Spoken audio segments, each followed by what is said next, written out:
หลังจากฝนตกเมื่อคืนนี่เนาะบางน้ำนี่เต็มบ่อก็ยังบ่ไหลเอาเนาะเฮ็ดหยังก็บ่ได้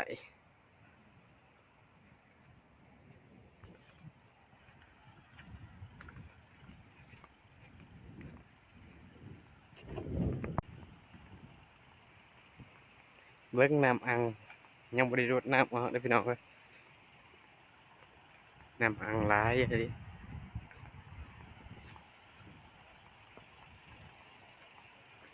ฝากกดติดตามส่องของได้เด้อฝากติดตามบ่าวบุตรบ้านนาได้เด้อ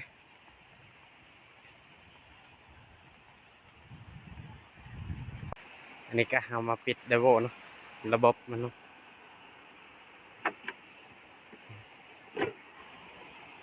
นี่ระบบข้างในกล่องเบียกซับก็ได้เด้อพี่น้องนี่เห็นบ่